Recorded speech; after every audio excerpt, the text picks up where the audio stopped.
Okay, guys, we're going to do David Vizard, Stan Weiss's IOP program for the GT40 Race Project heads.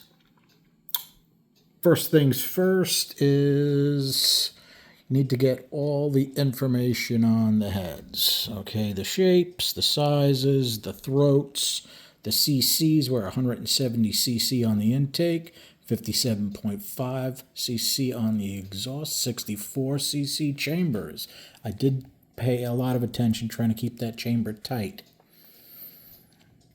Okay, our pinch works out to a 2.088 square inches. Our throat on the intake was 1.67, which was an 87.8%. My go-to is usually 88. The exhaust with an offset throat is 91.9, but remember I shrunk the exhaust valve on that. So that's why it's a little on the high side. And to be honest, it works pretty well. I'm not really sweating it. We did our intake length is 5.025. Our exhaust length is 2.84. Okay, you can see the exhaust port is slightly offset as far as being center line of the valve. I goofed that up a little bit, but other than that, the shape is pretty good. Okay. You can see the intake port is quite tall at the opening. Okay. Okay, I used number 2 for the intake because it was right in the middle ground as far as flows. But I wasn't going to use the exhaust on number 2 because it's got the crossover. So I used number 5 exhaust, which is over on the far right. This kitten, she's causing trouble. Okay, so we've got kitten and we're checking out. This is all of our stock. All of the numbers that we transferred over from the paperwork. Hopefully I didn't make any mistakes on it. Okay, it wants to know all of our heights, widths, radiuses, valve sizes. So what are some of the things we need to look at on this page? Well, I know a lot of people love this black column. Okay, that is our exhaust to intake ratio. Oh, you'll notice our last 3 columns are all the same number. I don't know how to get rid of those. I should ask Stan, but I keep forgetting. According to, legend, you need about a 70% exhaust to intake throat ratio. I don't really buy that. I know pro stock stuff they're using, much lower than that, and they're making great power. So in the mid range here, if you take a look, we're right around 73%. We're very good at the bottom, but remember it's a very big exhaust valve compared to the intake valve, right? It's a 1.545 exhaust, and it's only a 1.9 intake because I had those, the guides were mismachined and they were 60 thousandths too close together, so I had to shrink the valves, which made this project just that much harder. So I think we got plenty of a ratio between that and that. Let's take a look at our feet per second. Come on, there we go. Okay, we should be at our, let's say if, I'm actually going to say, let's say, Mike Jones said we use a 650 lift cam. I think, not that my opinion means anything, we should go a little bit more than that, which is 4 rows up.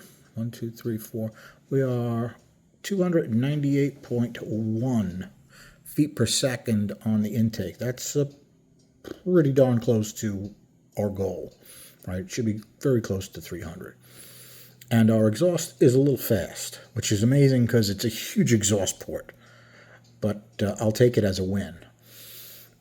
So let's take a look at the next page. Okay, on this page, you can see what we have.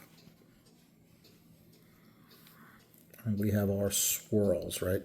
Interesting swirl curve, mostly dead until she starts to lose it on the short side, which is actually, from what I've heard, very good curve.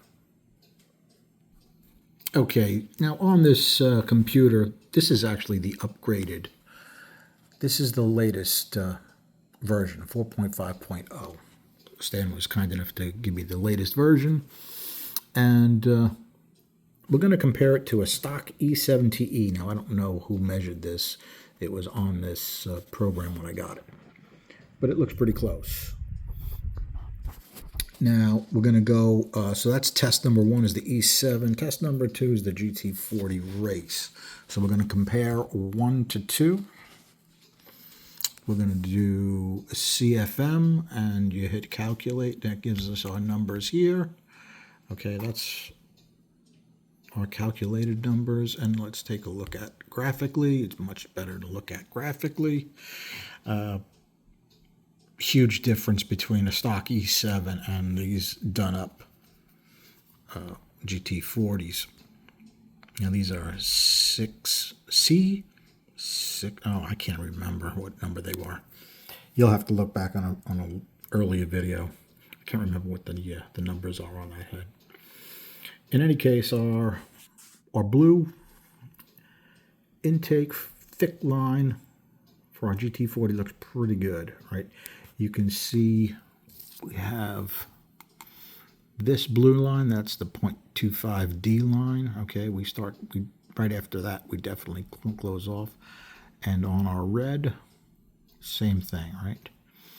We're not gaining any more area at that point. Both curves got a nice curve to them. We're good.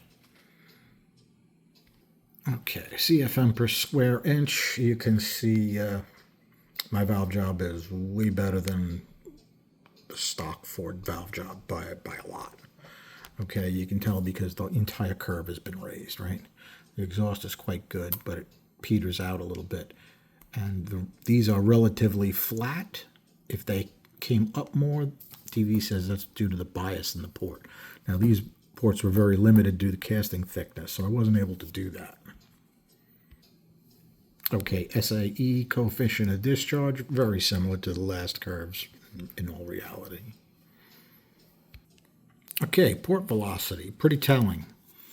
Our E7TE stock is pretty sad, okay? The exhaust isn't bad. That's over 300. That's not bad. It's a very small exhaust port on an E7. And if you take a look, we are pretty much right on target for our intake, and according to this, we could have made the exhaust port a little bigger, but I'll take a little bit smaller, faster exhaust port. Thank you very much. That's just the way I like to roll. Okay, port energy foot-pounds. Stock E7 is, I don't know, maybe 9.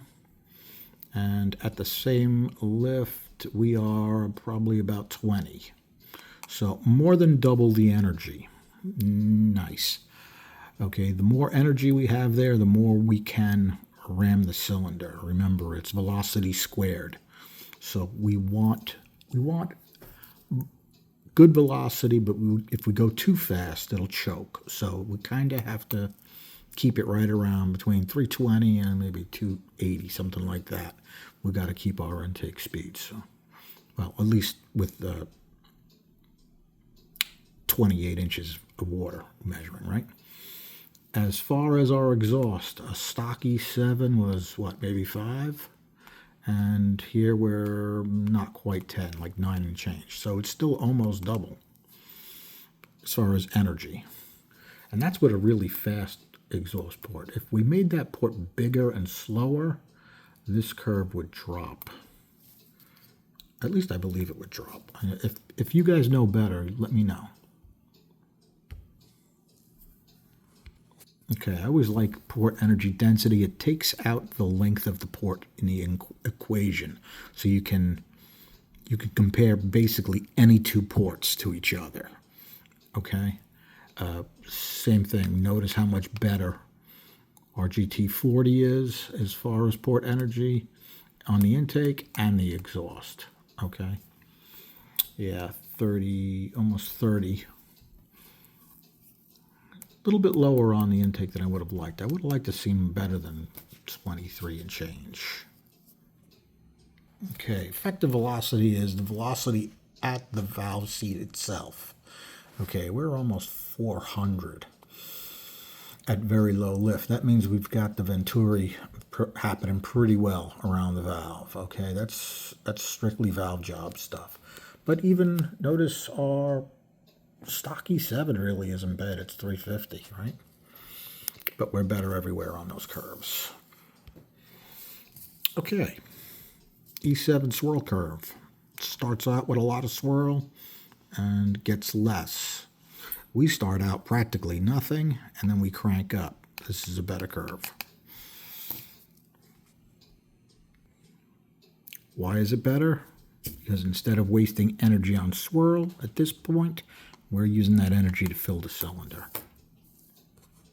Okay, SAE coefficient of discharge, not bad as far as we're a little over 100%, not bad.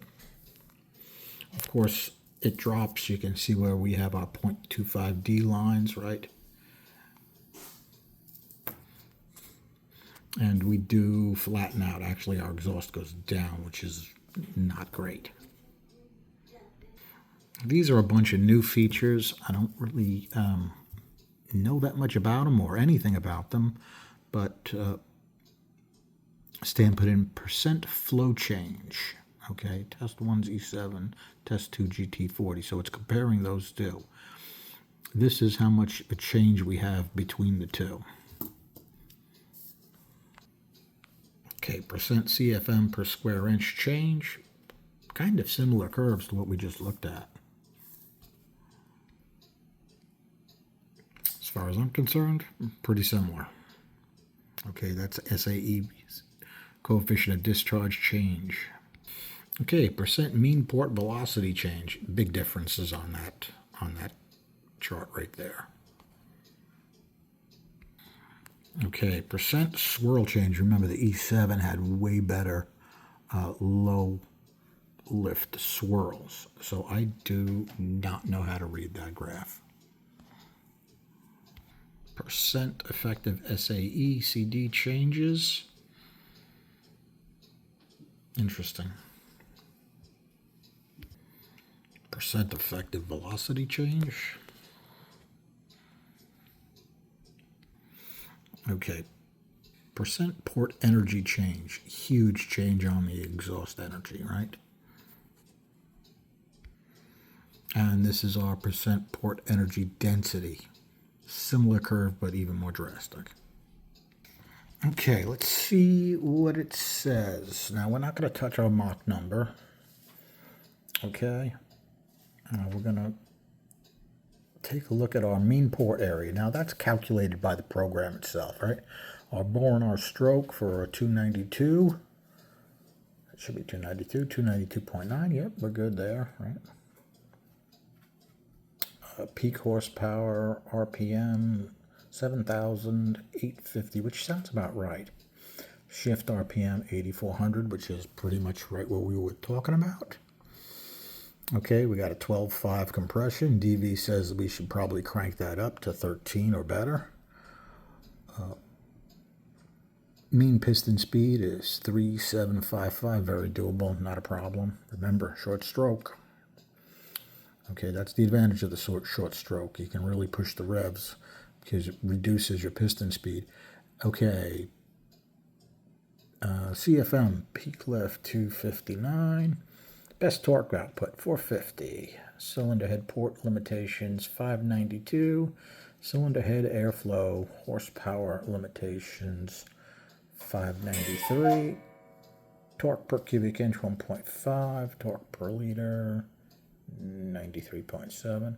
Horse per cube, 2.02. I'd love to see that, to be honest.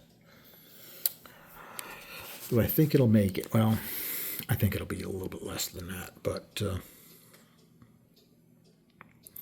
according to this, it says we should do pretty good on it. Now, if you take a look at the bottom, it says we should have a 203 cc port. I don't know why it says that if our airspeeds are coming right at 300 for our intake port. That would probably be a good question for Stan. I know he'll probably watch this, and he'll probably email me with the answer, which is fine with me. That would be great. I need to learn this. Now, port length is very close to what we calculated, right? It was just a touch over 5. Now, port area, they're saying it needs a much bigger port too. Okay, we should go over the details, right? It's assuming that we use a cam that's designed for this. Okay, DV is going to design a cam for this. So I'm gonna say after this gets dynoed, we can look back on these. The guy that owns these heads has a dyno, so it will get dynoed. Hopefully he gives us the info and we'll learn a little something from it. Okay, our cylinder head port area horsepower limitation. This is the port area limited as set by limiting port speed, Mach number, which is 1.0, speed of sound. Our Mach number is set for 0.55. The better the port is, the higher you can crank that Mach. This port is not great, so I'm not going to touch that. Cylinder head airflow horsepower limitation. This is horsepower capable of an engine using this much fuel. Okay. All right, guys. I think we got enough covered on this. And we did it on only 16 minutes, which is probably my shortest IOP video to date. All right, guys. Please talk it up in the comments. I'm interested in your input. Thanks, guys. Have a good night.